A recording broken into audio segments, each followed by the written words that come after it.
देख रहे हैं 4 का चक्रव्यूह। मैं हूं आपके साथ निधि वासनानी। इस वक्त की सबसे बड़ी खबर से शुरुआत करते हैं। दिल्ली हाईकोर्ट ने सख्त लहजे से टिप्पणी की है कि सभी को मिले कोरोना वैक्सीन। ये दिल्ली हाईकोर्ट का कहना है, महामारी भेदभाव नहीं करती, इसलिए वैक्सीन सभी को मिलना चाहिए। क्षमता अगर है तो सबको लगाएं वैक्सीन, ये हाईकोर्ट का कहना है। अखिलेश हमारे साथ और ज्यादा जानकारी के साथ जुड़ गए हैं। अखिलेश, दिल्ली हाईकोर्ट ने ये बड़ी टिप्पणी की है कि सबको वैक्सीन लगनी चाहिए। जहां महामारी भेदभाव नहीं करती, तो अगर क्षमता है तो सबको लगाएं वैक्सीन।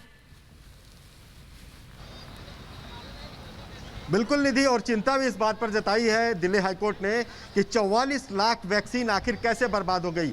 ये मिसमैनेजमेंट की वजह से हुई और ऐसा नहीं होना चाहिए। दूसरी तरफ दिल्ली हाईकोर्ट सभी चीज़ों का मुआयना कर रहा है कि आखिर बेड को लेके क्या परेशानी है दिल्ली में, ऑक्सीजन की प्रॉब्लम कैसे सॉल्व किया जा रहा है, और साथ में जो वैक्सीन की उपलब्धता है उस पर क्या ध्यान दिया जा रहा है। लोगों की टेस्टिंग को लेकर कहा है कि सबकी टेस्टिंग होनी चाहिए और जल्द होनी चाहिए। रिजल्ट जो देरी में आ रहा है उसको भी समय से रिजल्ट मिलना चाहिए, क्योंकि लोग टेस्टिंग कराने के बाद एक अजीब सी दहशत में रहते हैं। ऐसे में टेस्टिंग जरूरी होना चाहिए, रिजल्ट जल्दी आना चाहिए। ऑक्सीजन के बारे में केंद्र सरकार ने कहा है कि जल्द से जल्द 8 प्लांट शुरू किए जा रहे हैं दिल्ली में, जिससे कि ऑक्सीजन की जितनी भी सप्लाई है वो सही हो जाएगी। जबकि दिल्ली सरकार की तरफ से आरोप लगाया गया था कि बहुत बड़ी मात्रा में ऑक्सीजन का जो सप्लाई है वो उद्योगों को किया जा रहा है। केंद्र सरकार ने साफ कर दिया कि 22 तारीख से वो कुछ एक उद्योगों को छोड़कर जो बहुत जरूरी है बाकी सभी इंडस्ट्री को ऑक्सीजन की सप्लाई रोका जा रहा है। और दूसरी तरफ दिल्ली में ऑक्सीजन की सप्लाई 8 प्लांटों के जरिए बढ़ाई जा रही है। तो ये कुल मिलाकर केंद्र सरकार ने साफ तौर पर एक पिक्चर रखी है दिल्ली हाईकोर्ट के सामने, और ये बताया है कि हम किस तरह से जो कोरोना की इस महामारी में हम आगे बढ़ रहे हैं, किस तरह से युद्ध स्तर पर तैयारियां कर रहे हैं। केंद्र सरकार ने यह भी बताया कि हम कितने बेड तैयार कर चुके हैं, कितने हम तैयार करने वाले हैं, ये सारी जानकारी दी जा रही है। और अब उम्मीद है कि दिल्ली हाईकोर्ट अब फाइंडिंग पे पहुंचेगा। हो सकता है कि कुछ अपनी तरफ से वो डायरेक्शन दे, लेकिन बड़ी बात उन्होंने यही कही है कि जल्द से जल्द लोगों की टेस्टिंग होनी चाहिए। हर मरीज को जिसको ऑक्सीजन की जरूरत है उसको ऑक्सीजन मिलनी चाहिए और सबको वैक्सीनेशन होना चाहिए। बड़ी बात कही है दिल्ली हाईकोर्ट ने। बिल्कुल, बहुत बड़ी बात आपने कही कि दिल्ली हाईकोर्ट ने टिप्पणी की और केंद्र सरकार ने क्या कुछ बातें, दलीलें रखी हैं दिल्ली हाईकोर्ट के सामने। केंद्र का बयान भी सामने आया कि उद्योगों को नहीं दे रहे, जैसा कि अखिलेश बता रहे थे, उद्योगों को नहीं दे रहे हैं ऑक्सीजन, और 2 अप्रैल से उद्योगों को ऑक्सीजन नहीं दिया जाएगा। प्रधानमंत्री केयर फंड से नए 8 ऑक्सीजन प्लांट लगाए जा रहे हैं।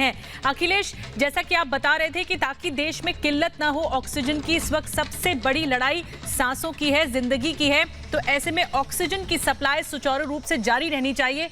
तभी केंद्र ने भी अपनी दलीलों में कहा है।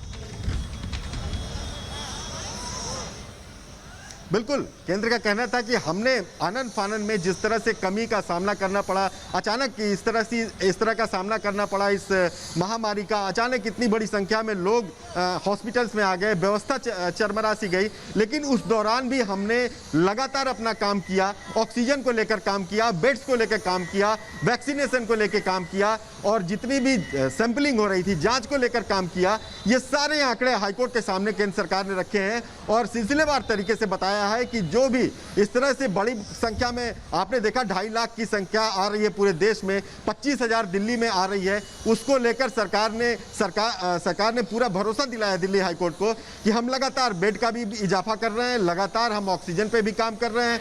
8 प्लांट हमारे तैयार हो चुके हैं जो कि ऑक्सीजन की सप्लाई करेंगे। 22 तारीख से उद्योगों को बंद की जा रही है सप्लाई, और वो भी सप्लाई हॉस्पिटल की तरफ डाइवर्ट की जाएगी। तो कुल मिलाकर आगे की परिस्थितियों के लिए भी हम तैयार हैं। ये पूरी बात हाईकोर्ट को केंद्र सरकार ने बताई है। बड़ी बात कह रहे हैं अखिलेश। कल केंद्र सरकार ने बड़ा फैसला लिया कि 1 मई से 18 साल प्लस वालों को अब टीका लगेगा। वहीं दूसरी तरफ आज दिल्ली हाईकोर्ट में जो दलीलें दी गई केंद्र की तरफ से, उसमें यह साफ तौर पर कहा गया कि ऑक्सीजन की आपूर्ति बनी रहे, उसके लिए प्रधानमंत्री केयर फंड की तरफ से 8 ऑक्सीजन प्लांट लगेंगे और 2 अप्रैल से उद्योगों को ऑक्सीजन नहीं जा रहा है।